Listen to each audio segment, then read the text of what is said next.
just got very real. Massive update as rumors continue to swirl around free agency. Mets fans are truly hoping the team can retain their all-star players, and in my opinion, they better, or else there will be outrage in Queens. Let's dig in on the latest details. I am Adam Choit, your host for today here on Mets Digest, and before we dig in on all that, I just want to give you guys a quick heads up, a quick reminder to please subscribe, because as you can see, nearly 68% of you guys watching these videos are not subscribed, so please take a quick second to do that. It is appreciated for sure. Let's get into it. Lots of rumors, lots of things swirling around in the news. Of course, all about Pete Alonso, so let's take a look at that right here. The Red Sox are expected to do whatever they can to bring back free agent third baseman Alex Bregman. If they lose out on him, they could pivot to free agent first baseman Pete Alonso. Reports from the MLB Network. Per reports from the MLB Network, the speculation from John Morosi is that the Red Sox either bring back Bregman or they make an all-out pursuit for Pete Alonso. That's Matt Snyder from CBS Sports right there. Yeah, so the Red Sox are very much in play for Pete Alonso, as I've talked about before on this channel. And, yeah, we'll dig in a little bit more on the story because there's a bunch of articles that popped up today, yesterday, and this past week all about the potential of Pete Alonso headed towards to the Red Sox. This is here from November 17th, 9:40 a.m. The Red Sox are sending mixed signals regarding a potential pursuit of Alonso. Reports Chris Cotillo of Mass Live. Cotillo notes that at the beginning of the offseason, a well-connected industry source didn't think Boston would be a major player for Alonso, but there are now people in the Red Sox inner circle who prefer Alonso to free agent Kyle Schwarber. Schwarber is attached to a qualifying offer, while Alonso is not. Boston has first baseman Tristan Casas, who would seemingly be boxed out of playing time if Alonso is signed. Meanwhile, Josh Naylor agreed to a 5-year deal with the Mariners on Sunday, taking one potential Alonso fallback option off the market and removing Seattle as a possible Alonso suitor. So that's good. That's good. So he's not going to Seattle. So you can check that off as an option that Pete will not have on the table for him. But yes, definitely keep an eye on the Boston Red Sox pursuit of a first baseman. From an offensive perspective, then longtime Met Pete Alonso makes a perfect right-handed masher who would provide much-needed pop. Defensively, though he's a liability. Alonso ranked last 18th among qualified first basemen in defensive run saves. That's a -9 in 2025, while committing 10 errors, tied for the MLB lead, and ranking second in the second percentile in range, -9 outs above average, and in the fifth percentile in arm strength, 73.5 average throw. His throwing issues were a story in New York all season. Again, that's from Mass Live right there. Yeah, very mixed feelings I have about defensive metrics, even on Mets broadcasts, even on all the pundits and the analysts. They sort of pick and choose which defensive metrics they go by, and there's some debate even within those. Because just watching Pete, he seems to be making diving plays all the time, but maybe if he had more range, he wouldn't have to dive for these balls. And did he really mess up that many throws in his Mets career and even in last season? Once in a while, he makes a bad throw, and perhaps that's more often than other third basemen do make bad throws and bad plays. But just watching him day to day, he seems to be saving a lot of throws from Lindor and from the left side of the infield that are in the dirt time after time, day after day. So I don't know. Perhaps some of Pete's defensive metrics or his unimpressive defensive metrics are a bit overblown. I'm not saying he's Keith Hernandez at first base, but I think in this time of rumors and free agency and posturing to in the offseason, there's a lot of press and negative press that may be put out there about Alonso. But I'm not saying he is is Keith Hernandez defensively out there either. For a Red Sox club intent on improving its infield defense after years of below-average performance, adding Alonso wouldn't address that concern unless he's amenable to a large share of at-bats. As the designated hitter, he started just 2 games for the Mets as DH in 2025 while making 159 starts at first base, but his agent Scott Boras signaled that Alonso was willing to DH at least sometimes with his new club. Again, that's also from Mass Live.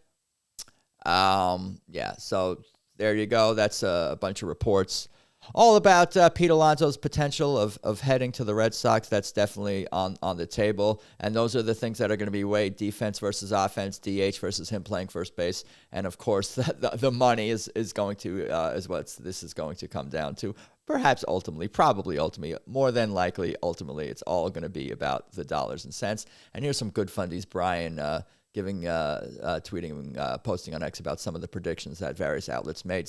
Spotrac, The Athletic, and Fangraphs free agent projections. 6 for 177 from Spotrac for Alonso, 5 for 140 from The Athletic, and Fangraphs has him for 120. So you're getting wide ranges of opinions and thoughts and ideas of what Alonso is going to be earning in the coming seasons from these various outlets. And the crowd believes 107, and the average is 4 on 3/4 years for 136 million. I thought that was an interesting post, interesting tweet to share right here, just giving you some of the projections for Alonso's potential salary in the coming seasons. Dan Kelly here says, friendly reminder, Boston Red Sox, Pete Alonso's wife is from Massachusetts and his in-laws still live there. Could be a deciding factor in where he plays next, perhaps on his final contract. Polar Bear and the Green Monster could be very fun. And also, he just had a kid recently, had a baby. Congratulations, Pete Alonso, on that this past year. So, yes, they may want to raise their child in the Boston area, nearby family as well, nearby her family, his wife's family. So that is something to consider, too, as we move forward with Pete Alonso's free agency. Daniel Jones MVP here at Mets CW. Losing Pete Alonso to the Boston Red Sox would be a travesty in Mets history. Do whatever it takes to make him a Met for life. Yes, please. Yes, please. And keep Diaz, too, not to sidetrack us. But, yes, when I refer to All-Stars, that's who I mean. Keep Diaz, keep Alonso, please. Pretty please, Steve Cohen. Oh, no, we don't want to share that one. That one's a mistake. Didn't mean to get that one in there. Okay, so predictions favor Alonso joining the Red Sox. On the predictions front, Tim Kelly of the Bleacher Report made a bold forecast regarding Alonso's potential future. He anticipates that the Red Sox will successfully land Alonso, projecting a lucrative 5-year contract worth $145 million for the New York Mets 5-time All-Star first baseman. So, yes, there are some predictions that this thing is going to happen, and Pete Alonso will be sadly leaving the team. This is from Mr. Garcia.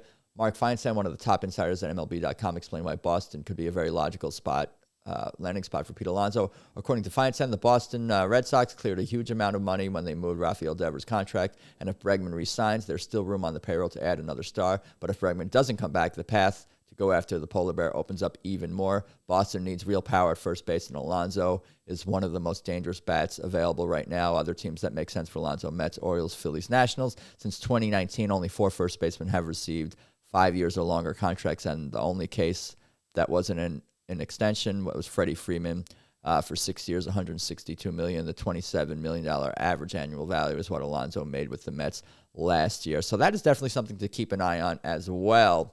What Bregman does, if Bregman signs with the Red Sox, that will boost the Mets' chances of retaining Alonso as well. Just a little bit less money to go around for the Red Sox. And there he is right there. This Pete Alonso. This is a legendary moment for Pete right there, certainly with the Brewers. Epic moment. I mean, he's the all-time leader in home runs, and he hit the... Is this the most famous home run in Mets history? It's right up there with the Grand Slam single and a handful of others. But yes, like Pete Alonso is a Met. He's blue and orange through and through, and they got to do everything they can to keep him in a Mets uniform. Here are his numbers right here, very, very consistent over the years. Yes, I see that 788 OPS in 2024. But other than that, he's been a pretty damn consistent player, providing consistent power with the team. Just his presence. I am a believer in presence in the lineup and helping other hitters in the lineup relax, get better pitchers, all that.